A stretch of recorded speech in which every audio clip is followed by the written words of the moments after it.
C-56 carrying 7 satellites, including the primary satellite DSR, and 6 COPA satellites have been successfully placed in the right orbit. This is a mission of the PSLV for NSIL, and I want to congratulate the customers sponsored by Government of Singapore for having this mission on board PSLV and their continued faith in our PSLV for deploying the spacecrafts from Singapore. Congratulations once again to NSIL and Singapore Satellite who have been on board around this mission, and a very perfect orbit at this time that we have got. पृथ्वी पर तो कचरा है ही, साथ ही अंतरिक्ष में काफी कचरा है। स्पेस में सैटेलाइट, स्पेसक्राफ्ट, रॉकेट, बैटरी और टेक्नोलॉजी के पुराने टुकड़े आदि कचरे के रूप में। पृथ्वी से स्पेस में लॉन्च होने के एक समय बाद ये कचरे का रूप ले लेते हैं। क्या आप जानते हैं कि हर रोज अंतरिक्ष से कचरा धरती की तरफ आता है? तो क्या कभी ऐसा हो सकता है कि स्पेस से कचरा जमीन पर गिरे और किसी की जान ले ले?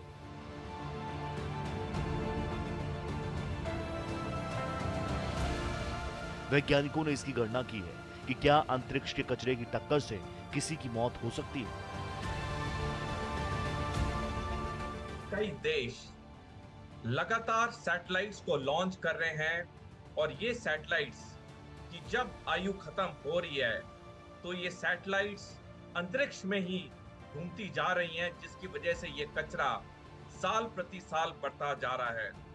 अगर इस कचरे को ठीक तरह से नष्ट नहीं किया गया तो ये आने वाले समय पे धरती पे रहने वाले लोगों के लिए बहुत बड़ी संकट पैदा कर सकता है।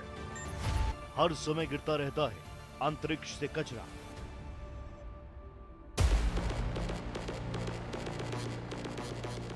अंतरिक्ष से गिरने वाले कचरे से कई बार इमारतें चटकी, कांच की खिड़कियां टूटी, लेकिन स्पेस से गिरने वाला ये कचरा अभी तक किसी भी इंसान की मौत का कारण नहीं बना।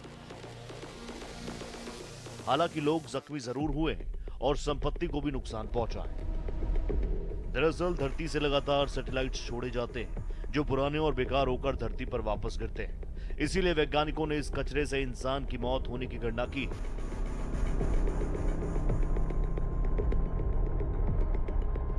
अंतरिक्ष से गिरने वाले कचरा धरती पे जान और संपत्ति को बहुत हानि पहुंचा सकता है यदि इस अंतरिक्ष में कचरे को ठीक तरह से डिस्पोज ऑफ नहीं किया गया। तो ये दुनिया के हर देश की जिम्मेवारी है जो अंतरिक्ष में सैटेलाइट भेज रही हैं कि उन्हें एक ऐसा सिस्टम अपनाना चाहिए जिससे कि कभी भी ये कचरा वापस धरती पे ना आ जाके गिरे।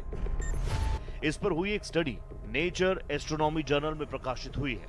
इस स्टडी के मुताबिक अब स्पेस से आने वाला आर्टिफिशियल कचरा इंसानों के लिए खतरा है क्योंकि इसमें रॉकेट के स्टेजेस हैं। इन शहरों को है ज्यादा खतरा। पिछले 30 सालों में लॉन्च हुए सैटेलाइट के डेटा के अनुसार अगले कुछ सालों में इनके गिरने की घटनाएं बहुत बढ़ जाएंगी। संभव है कि इसमें लोगों की मौत भी हो, लेकिन सबसे ज्यादा खतरा अमेरिका के न्यूयॉर्क, चीन के बीजिंग, इंडोनेशिया के जकार्ता, बांग्लादेश की ढाका, नाइजीरिया की लागोस और रूस के मॉस्को शहर को है। आने वाले 10 सालों में बढ़ेंगे हादसे। आने वाले 10 सालों में स्पेस से वायुमंडल पार करके धरती पर गिरने वाले रॉकेटों की संख्या में तुलनात्मक रूप से बढ़ोतरी होने वाली है। उसके बाद हर दशक में स्पेस से आने वाले कचरे से कम संख्या से 10% लोगों की मौत होने का अनुमान है। हालांकि अभी ऐसा नहीं है, लेकिन आने वाले एक दशक में ऐसी स्थिति बन जाएगी। C-56 mission has been the entirely Singapore mission. On this occasion, I would just like to recall one or two instances. If I look back, our association with ST and DSTA way back in 2015, when they offered us the first dedicated mission called Helios 1. And since then, we have bagged almost 3 more launch contracts with Singapore, ST and DSTA. And launch has been the 4th dedicated launch for a single customer. I would say in the history of our PSLV launches for a commercial launches for international customer, a single customer coming to PSLV continuously 4 times for a dedicated launch has been a real record, and that shows the kind of trust the customer has laid on the teams here. पिछले 30 सालों में launch हुए satellite के data के अनुसार अगले 6 सालों में अंतरिक्ष से कचरा गिरने की घटनाएं बहुत बढ़ जाएंगी। अंतरिक्ष से गिरने वाले कचरे से इंसानों की मौत की भी आशंका है। इस बारे में वैज्ञानिकों का क्या कहना है, आइए जानते हैं वैज्ञानिकों की गणना क्या कहती है। 12 मई को गुजरात के आणंद जिले में 3 गांव में आसमान से धातु के रहस्यमयी गोले गिरने की घटना सामने आई। भौतिक अनुसंधान प्रयोगशाला ने जब इसकी जांच की तो सामने आया कि ये गोले असल में सैटेलाइट का मलबा थे। सामान्य शब्दों में इसे अंतरिक्ष का कचरा, स्पेस डेब्रिस कहा जाता है। क्या होता है अंतरिक्ष का कचरा? स्पेस डेब्रिस को स्पेस जंक या स्पेस पॉल्यूशन कहते हैं। ये वो निष्क्रिय चीजें हैं जो पृथ्वी की कक्षा में तैरती हैं। इस कचरे में खराब अंतरिक्षयान, मिशन से जुड़ी चीजें, रॉकेट के टूटे टुकड़े, पेंट के टुकड़े, स्पेसक्राफ्ट से निकले ठोस और तरल पदार्थ और कण जैसी बेकार की चीजें शामिल होती हैं। ये चीजें किसी काम नहीं आती, लेकिन नुकसान करती हैं। अंतरिक्ष का कचरा अंतरिक्षयान के लिए जोखिम साबित होता है। कचरा साफ करने के लिए क्लियर स्पेस 1 मिशन।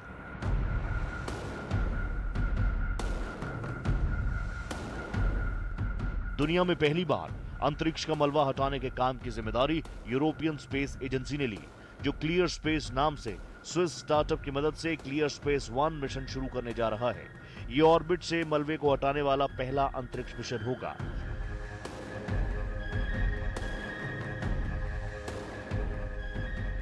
इस मिशन को 2025 में लॉन्च करने की योजना है। ईएसए ने नए स्पेस सेफ्टी प्रोग्राम के तहत इस मिशन को ध्यान में रखा और आने वाले वक्त में इसे लॉन्च किया जाएगा।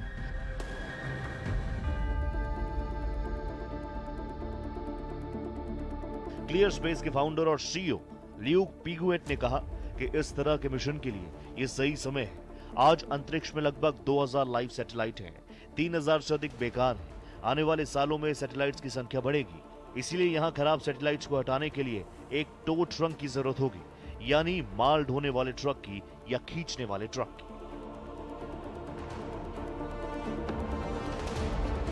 2022 में इसरो ने एक नया सिस्टम को डिजाइन किया जिससे कि अंतरिक्ष में कचरे को डिटेक्ट किया जा सकता है और यह पता लगा जा सकता है कि ये कब धरती पे गिरेगा ताकि जान और संपत्ति को कम हानि हो। इस सिस्टम का नाम है system for safe and sustainable operation management, जिसे शॉर्ट फॉर्म में IS40M भी कहते हैं।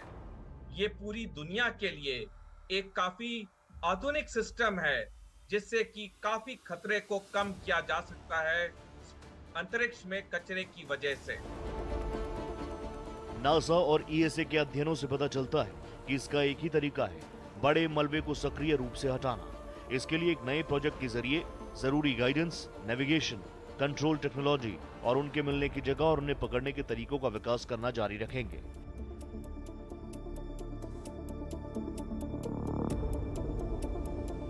इस प्रोजेक्ट को active debris removal in orbit servicing कहा जाता है। इसके नतीजों को क्लियर स्पेस 1 पर लागू किया जाएगा। कैसे काम करेगा ये प्रोजेक्ट?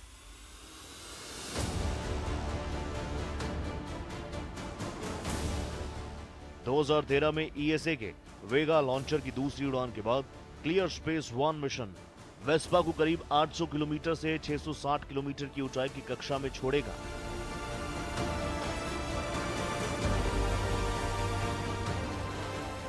वेस्पा का द्रव्यमान 100 किलो है और ये एक छोटे सैटेलाइट के आकार का है। 500 किलोमीटर की निचली कक्षा में क्लियर स्पेस 1 चेंजर को लॉन्च करेगा, जो कक्षा में टारगेट को ढूंढेंगे और ईएसए की निगरानी में इसको रोबोटिक आर्म्स पकड़ लेंगे। इसके बाद चेंजर और वेस्पा दोनों को डी ऑर्बिट किया जाएगा और वायुमंडल में जला दिया जाएगा। जापान ने भी किया टेस्ट। जापानी कंपनी एस्ट्रोस्केल ने भी स्पेस क्लीनिंग में कदम रखा और उसके लिए एक एक्सपेरिमेंट किया। इस मिशन का नाम था end of life services by Astroscale demonstration mission. ELSA-D 2 satellite से मिलकर बना है।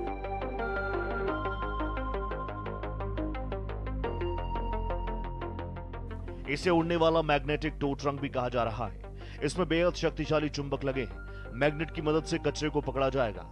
इसके बाद इसे पृथ्वी के वातावरण में खींच लिया जाएगा, जहां ये खुद ब खुद जल जाएगा। हाल ही में एक्सपेरिमेंट किया गया जो करीब करीब सफल रहा। हालांकि टेक्निकल समस्या की वजह से मिशन को अबॉर्ट करना पड़ा। कैसे इकट्ठा होता है ये कचरा?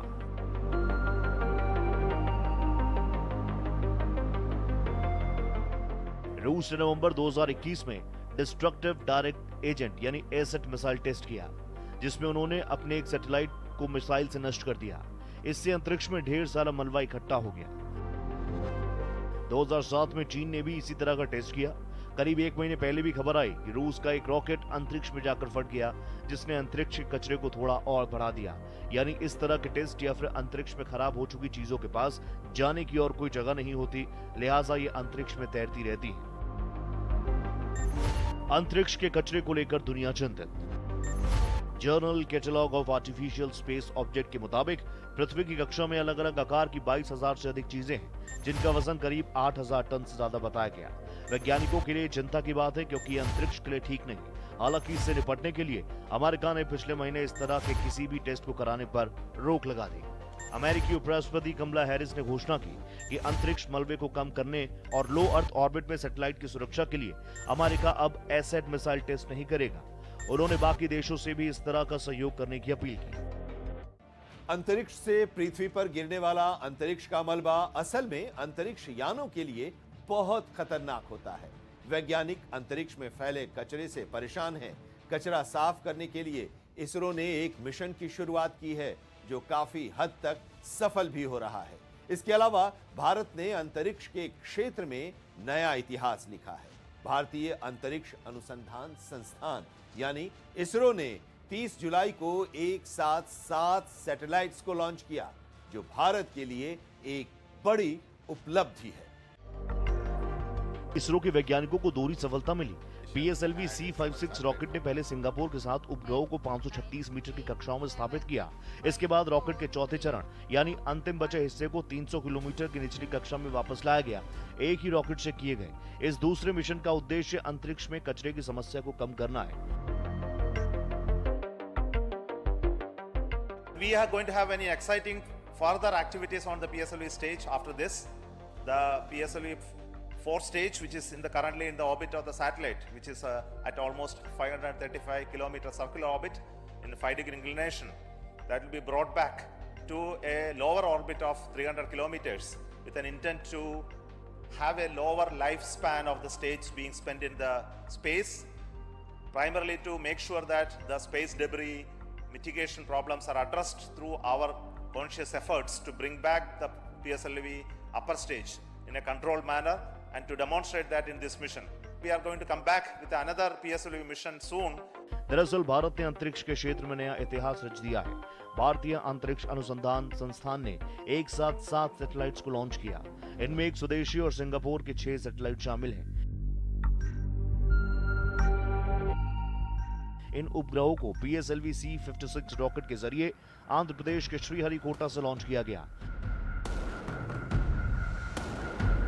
We have a very successful mission of PSLV, but before anything, a big salute to Team ISRO, because in the past, in the matter of 2 weeks' time, matter of 15 to 16 days' time, we have accomplished 2 major missions of ISRO, and that is simply because of the dedicated effort of Team ISRO. That is the sole reason, and I compliment each and every one of you for that. PSLV C56 new space India limited का mission है, जो इसरो की commercial branch है। Singapore के पृथ्वी प्रेक्षण उपग्रह DSSAR और 6 अन्य उपग्रहों को लेकर PSLV C56 रॉकेट ने उड़ान भरी।